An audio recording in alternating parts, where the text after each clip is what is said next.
une question sur laquelle vous êtes très attendu, c'est cette grande coalition de l'opposition qui est annoncée. On en a beaucoup parlé ces dernières 24-48 heures. On vous a vu sur les images, je pense, prendre part à une réunion qui s'est tenue au siège des PASTEF, d'Ousmane Sonko. On parle d'une coalition avec Khalifa Ababakar Sall, Karim Wade, Ousmane Sonko. Vous y êtes ou vous n'y êtes pas? Oui, en vérité, on est dedans. Seulement, il y a des difficultés. Il faut avoir l'honnêteté de le dire. Il y a des différends dans la démarche, dans la méthodologie de travail, dans l'approche, et nous osons espérer que la raison va finalement l'emporter. C'est-à-dire, lorsque vous voulez construire une coalition, ça doit se faire sur la base du respect, de la dignité des organisations et de la confiance. Je le pense très sincèrement, mais cette manière de vouloir mettre une stratégie de nationalisation de l'opposition et mettre en place une sorte de conseil de sécurité avec quelques membres permanents disposant d'un droit de veto qui pourrait peut-être même aller jusqu'à mettre en place une commission chargée d'évaluer le comportement des partis politiques pour voir s'ils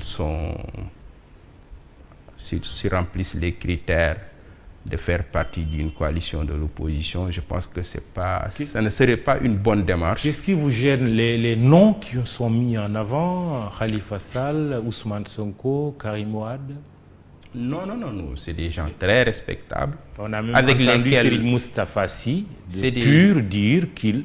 Oui, c'est des gens très respectables. Qu'il va être adhéré à cette coalition. C'est des gens très respectables, de grands messieurs, avec qui nous discutons, avec qui nous travaillons. Mais c'est dans la démarche. Lorsque vous voulez travailler avec les gens, lorsque vous voulez construire une grande coalition, je dis, ça doit se faire sur la base du respect et de la dignité des organisations. Vous n'avez pas participé à cette réunion? Il y a eu beaucoup... J'ai vu votre nom quelque part. Vous avez pris part à cette réunion? Oui, je participe à cette réunion. Oui. On est acteur. Non, je parle de cette rencontre qui aurait eu lieu entre Ousmane Sonko, Khalifa Sall. Ben, naturellement, Karim Wade n'est pas là. Il est à Doha. Effectivement, bien sûr, évidemment. Il était représenté probablement. Effectivement, j'ai participé à une rencontre. J'ai dit il y a quelques différends, mais oui, je ne voudrais pas revenir sur les détails de ce que nous sommes dit, parce que je suis un responsable aussi. Il y a des discussions en cours, il y a des difficultés, mais on peut les surmonter et j'ose espérer que dans les heures à venir, la raison, c'est parce que l'unité, l'intérêt de l'opposition, c'est l'unité aujourd'hui.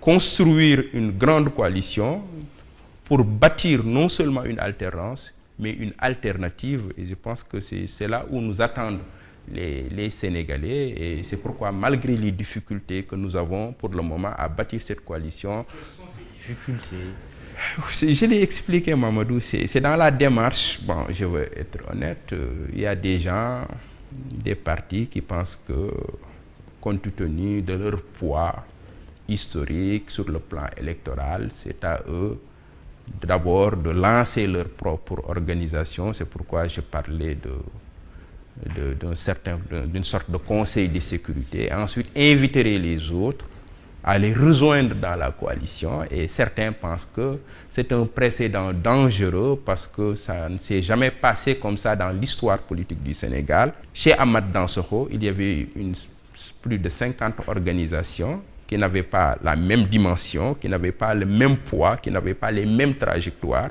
Et pourtant, les gens ont pu travailler jusqu'à créer les conditions de l'alternance de 2012. N'est pas Dansokho qui veut, et on l'a perdu 23 août, lundi justement. C'est la date commémorative de la disparition d'Amath Dansokho. Je suis d'accord, n'est pas Dansokho qui veut. Oui.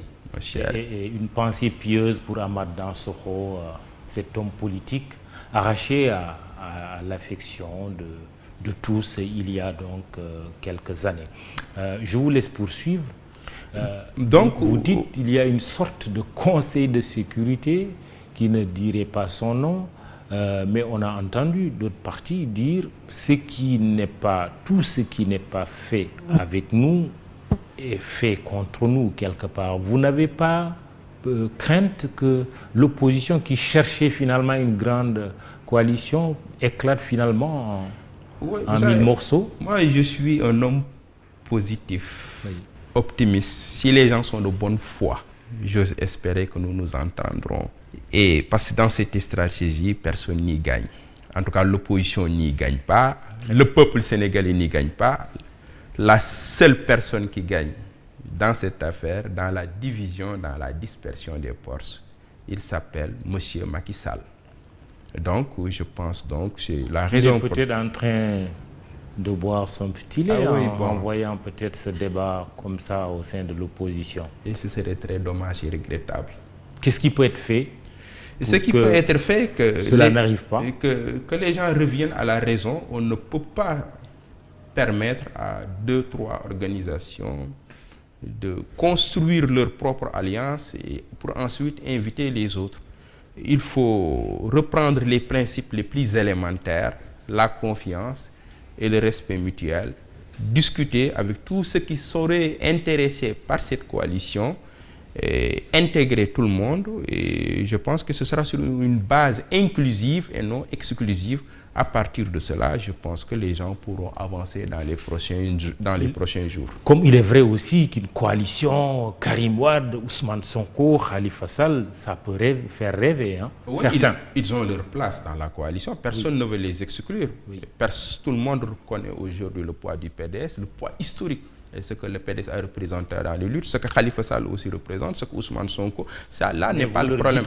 C'est dans la démarche. Oui. Appeler tout le monde, tous ceux qui seraient intéressés par cette coalition, rester dans un bloc uni et dans la solidarité. Ceux qui pensent qu'ils sont assez forts, ils doivent être plus tolérants.